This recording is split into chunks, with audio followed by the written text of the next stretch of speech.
এবার তারা ধরা খেলো দুটি ঘটনায়। প্রথমত, গাড়িতে বসা একজন নারীর 7 লক্ষ টাকা দেওয়ার ভিডিও ভাইরাল হওয়ায়। দ্বিতীয়ত, ঢাকার গুলশানে আওয়ামী লীগের আন্তর্জাতিক বিষয়ক সাবেক সম্পাদক ডক্টর শাম্মী আহমেদের বাসা থেকে 10 লক্ষ টাকা নিতে গিয়ে পুলিশ তাদেরকে হাতে নাতে ধরেছে। আমি দেখছি এটা কোনোভাবেই চাঁদাবাজি বা নিছক অর্থ সংগ্রহ নয়, এটাই মেটিকুলাস ডিজাইনে জুলাই সন্ত্রাসের রাষ্ট্রীয় প্রজেক্ট।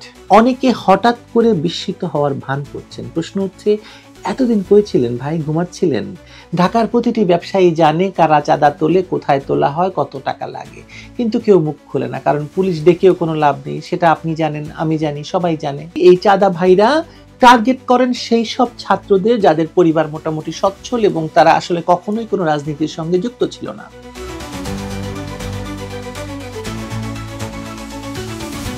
বাংলাদেশে চাঁদা ভাইদের এই দানবীয় বিস্তার দেখে মানুষ শুধু আতঙ্কিত নয়, ভীত, স্তব্ধ এবং পঙ্গুও বলতে পারেন।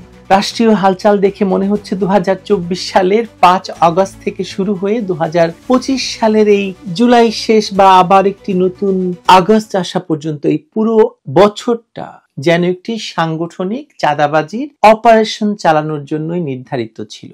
এবং এতে নেতৃত্ব দিয়েছেন বড় ইউনূস, তার পরের ধাপে মেজ ভাই আসিফ মাহমুদ সজীব ভুইয়া এবং তার নিচে ছড়িয়ে থাকা লক্ষ লক্ষ ছাপড়ি চাঁদা ভাই, যারা দেশটাকে কার্যত এক গ্যাংস্টার রাষ্ট্রে পরিণত করেছেন। আমি দেখছি এটা কোনোভাবেই চাঁদাবাজি বা নিছক অর্থ সংগ্রহ নয়, এটাই মেটিকুলাস ডিজাইনে জুলাই সন্ত্রাসের রাষ্ট্রীয় প্রজেক্ট। যে প্রজেক্টের প্রধান হচ্ছেন ডক্টর ইউনূস, যার কমিউনিকেশন ডাইরেক্টর শফিকুল আলম, আর তার ডাইরেক্টররা ধরুন আসিফ, নাহিদ, মাহফুজ। আর এই প্রজেক্টের মাঠের তোলা ওঠানোর জন্য রয়েছে শীর্ষ 2 চাঁদাবাজ হাসনাত এবং সার্জিস। যা দেখেছেন তাতেই এত অদেখা না জানি কত। এই যেমন ধরেন, আসিফ মাহমুদ সজীব ভুইয়ার বাবার নামে চাঁদাবাজি, নাহিদের বাবার নামে চাঁদাবাজি, ওদের এপিএস এর নামে যেসব চাঁদাবাজি অভিযোগ এসেছিল, সব অস্বীকার করে বলা হয়েছিল এগুলো আসলে গুজব। ওগুলো মানুষ বলেছিল, কিন্তু জ্ঞান পাপীরা বিশ্বাস করেনি। কিন্তু এবার তারা ধরা খেলো দুটি ঘটনায়। প্রথমত, গাড়িতে বসা একজন নারীর 7 লক্ষ টাকা দেওয়ার ভিডিও ভাইরাল হওয়ায়। দ্বিতীয়ত, ঢাকার গুলশানে আওয়ামী লীগের আন্তর্জাতিক বিষয়ক সাবেক সম্পাদক, তিনি একজন এমপিও ছিলেন, ডক্টর শাম্মী আহমেদের বাসা থেকে 10 লক্ষ টাকা এবং 50 লাখ টাকা দাবি করেছে। 10 লক্ষ টাকা নিতে গিয়ে পুলিশ তাদেরকে হাতে নাতে ধরেছে। দুটি ঘটনা একই চক্রের সাথে যুক্ত, 2 সপ্তাহের ব্যবধানে এবং 2 ক্ষেত্রেই নথিভুক্ত চাঁদাবাজি। অন্য কোনো রাজনৈতিক পক্ষের নামে এভাবে ভিডিও, অডিও বা সরাসরি অভিযোগ সামনে এসেছে কি কখনো? না, আমরা শুনি নাই। আর এখানেই প্রশ্ন, এত দূর দৃশ্যমান হলে অদৃশ্য চাঁদার তালিকাটা কত বড় অনুমান করুন। মানে এই আমরা 50 লাখের কথা জানি, 1 কোটির কথা জানি, 2 কোটি টাকা অলরেডি জানি, তার মানে যা দেখি নাই আমরা তা কত বড়। শোনা যাচ্ছে যে জুলাই মাসে বসুন্ধরা এনসিপি কে চাঁদা দেয়নি বলে মাঠে, মানে যেখানে যেখানে গেছে সেখানে সেখানে গিয়ে বসুন্ধরার বিরুদ্ধে ভয়ঙ্কর সন্ত্রাস উগরে দিয়েছে এই সন্ত্রাসীরা। তারপর বসুন্ধরা চাঁদা দিতে বাধ্য হয়েছে, এখন সব চুপচাপ। ফিরে আসি আজকের প্রসঙ্গে, জুলাই সন্ত্রাসের পুরস্কারের কথা বলি। এই যে বৈষম্য বিরোধী ছাত্র আন্দোলনের ছত্র ছায়ায় সারা দেশে চাঁদাবাজি হয়েছে, সচিবালয় থেকে জেলা সদরের ব্যবসায়ীর ঘর পর্যন্ত, তা যাদের দাপট তারা কেউ হঠাৎ গজিয়ে ওঠেনি, বরং শেখ হাসিনা সরকারের পতনের পর যারা জুলাই অভ্যুত্থানের নাম দিয়ে সন্ত্রাস চালিয়ে এক রক্তাক্ত পথে ক্ষমতায় আসলো, তারাই এই চাঁদাবাজদের রাষ্ট্রীয় লাইসেন্স দিয়েছে। তাদের জন্য এই চাঁদাবাজি ছিল একরকম পুরস্কার। গত 11 মাসে প্রতিটি ব্যবসা প্রতিষ্ঠান কিংবা আওয়ামী লীগের দোসর আখ্যা দিয়ে লক্ষাধিক বাড়িতে গিয়ে অন্তত 11 রকমের লোক চাঁদা চেয়েছে। কখনো ছাত্র প্রতিনিধি, কখনো স্বরাষ্ট্র মন্ত্রণালয়ের প্রতিনিধি, আবার কখনো গণতান্ত্রিক ছাত্র সংসদ বা বৈষম্য বিরোধী সমন্বয়ক পরিচয়ে।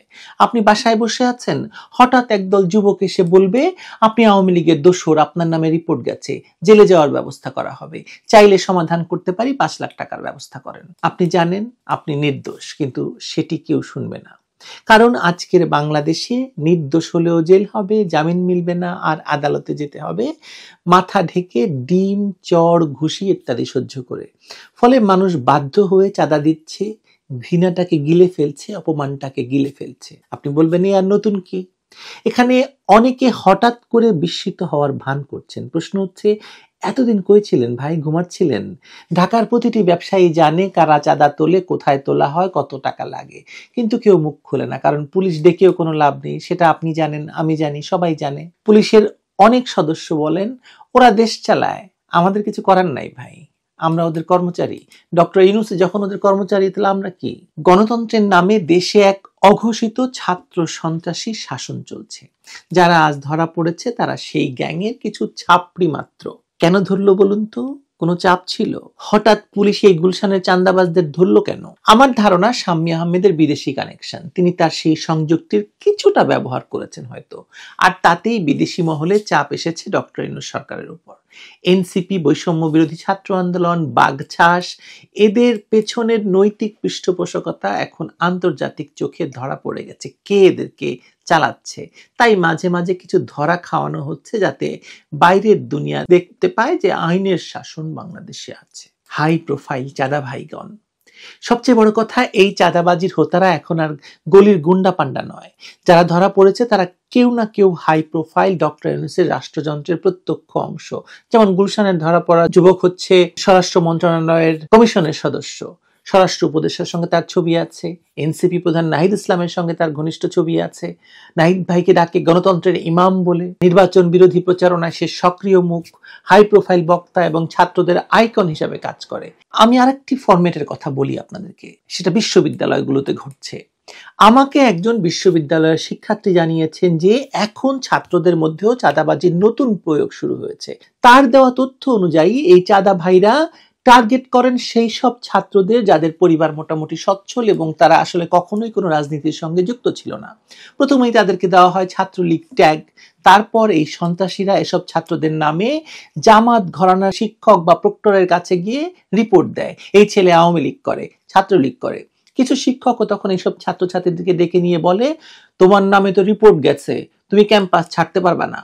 সঙ্গে সঙ্গে কিছু সন্ত্রাসী আবার ভালো মানুষ সেজে গিয়ে এই হুমকি পাওয়া ছেলে মেয়েদেরকে সমাধানের প্রস্তাব দিয়ে বলে, আমরা জানি তুমি খারাপ ছেলে নাও, তুমি তো ভালো ছেলে, কিন্তু ঝামেলা থেকে বাঁচতে হলে ভাই 5 লাখ টাকা দাও। তারপর সেই টাকাটা বন্টন হয় ঠিক এইভাবে, ধরুন সহ সমন্বয়ক পান 20%, শিক্ষক পান 30%, আর সমন্বয়করা পান হচ্ছে 50%। এভাবেই চলে চাঁদা বিতরণ। কে ফ্যাসিলিটেটর তাহলে? আজকের ছাত্র চাঁদাবাজির সবচেয়ে বড় পৃষ্ঠপোষক বা ফ্যাসিলিটেটর হচ্ছে আসিফ মাহমুদ, সজীব ভুইয়া, মাহফুজ, নাহিদ, হাসনাত, সার্জিস, এই এনসিপির নেতারা। এদের দেওয়া ছাত্র প্রতিনিধি এবং এপিএসরা আজ মন্ত্রণালয়ের ভেতরে টাকার হিসেব করে। সরকারি বিজ্ঞাপন থেকে নিয়োগ, বদলি, সবকিছুর পেছনে রয়েছে একটা নির্দিষ্ট কমিশন কাঠামো। মাহফুজের এপিএস যে কিভাবে গত মাসে একটা অনলাইন নিউজ পোর্টালের নামে 20 লাখ টাকার সরকারি বিজ্ঞাপন তুলেছে, সেই গল্প অফিসে অফিসে ঘুরছে, সবাই জানে, মুখ খুলে না কেউ। আওয়ামী লীগ নেতা ডক্টর শাম্মী আহমেদের বাসায় চাঁদাবাজি করতে গিয়ে যদি রিয়াদ ধরা না খেত, যদি সে চুপচাপ চাঁদাবাজি করতো, তাহলে আমরা হয়তো আজকে সবাই বিষয়টা জানতাম কিন্তু চুপ থাকতাম।